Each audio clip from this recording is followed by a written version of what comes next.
손발에 올라오는 자그마한 수포, 한포진. 아무리 약을 발라도 호전이 되지 않는다고요. 겉만 치료하면 절대 낫지 않습니다. 안녕하세요. 체질 개선 한의사 박지연입니다. 손과 발에 올라오는 작은 수포가 생겨 스테로이드 연고제제를 발랐는데도 좋아지지 않는다는 분들이 종종 본원으로 내원하시곤 하시는데요. 이런 분들은 대부분 손이나 발에 올라오는 작은 수포가 주부습진이나 무좀인 줄 알고 약국에서 그냥 스테로이드 연고제를 사다가 바르시는 경우가 많아요. 하지만 이러한 증상은 단순히 주부습진이나 무좀이 아니라 제대로 치료하지 않으면 재발을 만성적으로 반복하는 한포진일 수 있습니다. 한포진이 무엇인지 먼저 설명을 해드리면요. 손가락과 발가락 사이에 이제 가려운 수포가 갑자기 생기는 거예요. 사실은 손, 발 습진하고 그렇게 구분이 아주 명확하진 않아요. 수포가 생기는 습진성 병변이라고 생각하시면 되고, 마찬가지로 가려움증이 굉장히 큰 특징이고요. 붉은기가 당연히 생길 거예요. 그리고 재발성 만성 경과를 보이게 되겠죠. 가렵고 따가운 한포진, 겉과 속을 동시에 개선해야 재발하지 않습니다. 이러한 한포진이 왜 생기는지 궁금하실 것 같은데요. 여러 가지 원인에 의해서 생길 수 있는데, 일단 제가 좀 이해를 돕기 위해서 저희 환자분 실제 치료 전후 사진을 좀 보면서 설명을 드릴게요. 치료 전 사진을 보시면 발한포진 증상이 굉장히 심하죠. 그리고 피부 색깔 자체가 검은색으로 완전히 변색이 될 정도로 환자분 건강 상태도 굉장히 안 좋아 보이는데요. 처음에는 이 환자분도 굉장히 좀 편하게 나이브하게 생각을 하셨어요. 원래 유전적으로 피부 질환도 없었고 어릴 때도 없었고, 그러니까 그냥 염증 같은 게 생겼나 보다 하고 피부과 가셔서 연고 처방 받으셔서 바르셨는데, 발라서 잠깐 좋아졌다가 바로 확 심해지는 거예요. 좋아졌다 심해지고 좋아졌다 심해지고 반복하다가 이제 5발가락이 다 너덜너덜해질 정도로 돼서, 그때서야 아, 내 몸에 뭔가 문제가 있구나 인지를 하시고 한의원에 그때 내원을 하신 겁니다.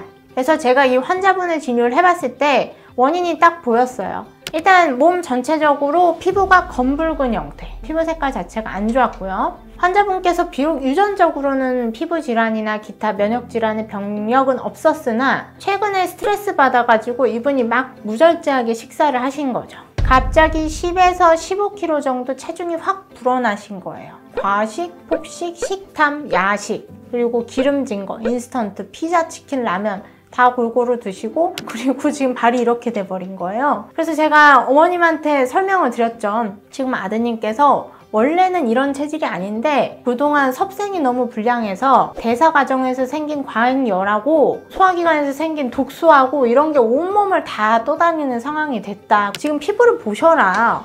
온몸 피부가 사실은 다 문제인 거다. 발만 문제인 게 아니다. 이거는 시작일 뿐이고 곧 있어서 온몸으로 퍼질 거다. 진단을 받으셨으니까 원인 치료를 받으셔라. 이렇게 제가 말씀을 드렸어요. 그랬더니 같이 오신 어머니께서 겁을 완전히 잔뜩 먹으시고 시키는 대로 다 하겠습니다. 이렇게 말씀하시더라고요. 그래서 제가 처방해드린 게, 일단은 열과 독소를 내리는 한약 처방, 이거는 어느 정도 필수적이죠. 내복약이 들어가야 좋아질 거 아니에요?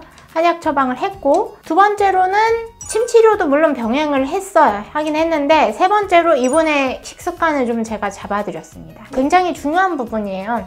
환자분들께서 흔히들 이런 습진이나 포진 병변이 생겼을 때 내가 뭔가 다른 물질에 접촉을 잘못했다고 생각하는 경우가 많거든요. 천만의 말씀입니다. 음식을 먼저 생각을 해보세요. 음식. 저는 이분한테 1차적으로 체중 감량하셔야 한다. 3에서 5kg만 빼도 피부 많이 잘라지실 겁니다. 근데 이거를 갖다가 막 무리하게 다이어트를 하라는 게 아니라 일단 3끼만 드세요. 3끼는 반드시 드셔야 합니다.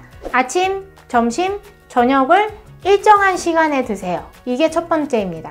당신이 한약 드시는 것보다 이게 더 중요하십니다. 이거 못 고치시면 아무리 우리가 열과 독소를 치료하는 한약을 복용을 시키더라도 이거는 효과가 없습니다. 이렇게 말씀을 드렸고요. 두 번째로는 저작이었습니다. 저작. 외부의 음식물들은 1차 소화기관이 구강입니다. 구강. 구강에서 소화가 돼야 하기 때문에 저작을 안 해버리면요, 그대로 안에 들어가서 항원 반응이 일어나서 열과 독소가 나와서 피부 질환이 생기는 거예요. 그러니까 일단은 씹으셔야 합니다. 라고 말씀을 드렸죠. 저작이 굉장히 중요하다. 몇 번을 씹어하냐? 한 숟가락 할 때 사실은 20-30번을 씹는 게 좋습니다. 이게 어렵다면 최소한 삼키지 마세요. 최소한 삼키지 마시고 천천히 느리게 몇 번이라도 씹으시기 바랄게요. 그리고 세 번째는 당연히 안 좋은 음식들 먹지 말아야겠죠? 기름진 거, 인스턴트 음식. 대표적인 거 뭐예요? 치킨이죠, 치킨. 특히 저녁에 먹는 치킨. 절대 금지. 라면도 맨날 그냥 면치기 하시더라고요. 거의 일상생활처럼. 특히 막 컵라면 드시고 그냥 라면도 아니고. 그 다음으로 환자분들께서 조금 간과하시는 게 냉한 음식도 좋지가 않습니다. 냉수, 냉면, 아이스크림 이런 거 생각보다 많이 드세요. 그래서 최대한 이런 음식들을 멀리 해라. 제가 일단 이번에 치료한 결과를 보면 저는 꽤 오래 걸릴 거라고 생각을 했었어요, 처음에는. 근데 한 달 만에, 지금 전후가 딱 4주 치료거든요. 한 달 만에 깨끗이 좋아지셨습니다. 드라마틱하게. 제가 생각했을 때 그 원인은 이 아드님이셨는데 엄마가 따라 붙었어요. 이분이 아직 20대 대학생이라서 엄마가 따라 붙어서 약도 챙겨 먹이고 그리고 음식을 싹 갈아엎었어요. 그래서 실제로 조금 슬림해지기도 했고 막 맨날 면치기 하시다가 엄마가 차려주는 집밥 먹고 식습관 제가 알려드린 대로 다 하시고 이제 냉한 음식 먹지 않고 따뜻한 음식 드시고 이렇게 바뀌시면서 환자분이 워낙 또 젊잖아요. 20대 남자들 재생력이 굉장히 뛰어나고 그런 시기잖아요. 그래서 금방 또 자기 원래 체질대로 체질 개선이 되시더라고요.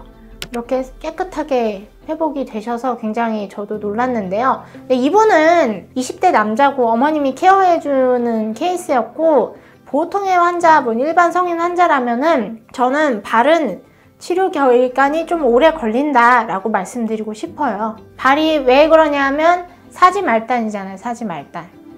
얼굴이 가장 빨리 낫고요. 사지말단은 치료 기간이 어느 정도는 오래 걸립니다. 그래서 3개월에서 넉넉하게는 그래도 6개월 정도 치료 기간을 주시면 서서히 이런 부분들이 몸 안에 가득 찬 독소, 피부로 잔뜩 올라오는 열 이런 것들이 다 칼럼다운 진정이 되면서 면역 체계가 회복이 되면서 좋아지실 겁니다. 가렵고 따가운 한포진, 겉과 속을 동시에 개선해야 재발하지 않습니다. 한포진은 앞에서 말씀드린 치료와 함께 피부에 도움이 될 수 있도록 숙면을 취하는 등의 관리를 하는 것이 좋은데요. 뿐만 아니라 평소 스트레스를 최대한 받지 않도록 관리하고 음식의 경우 기름진 음식을 피하고 같은 식재료를 섭취하더라도 기름에 굽고 튀기기보다는 삶거나 찌는 등의 조리법을 활용하는 것도 피부 건강 관리에 도움을 줄 수 있다는 걸 명심하시고 실천해 보시길 바랄게요. 이상 당신의 체질 개선을 도와드리는 한의사 박지연이었습니다. 다음에 봐요. 빠염! 영상을 보시고 마음에 드신다면 구독, 좋아요, 알람 설정 부탁드릴게요.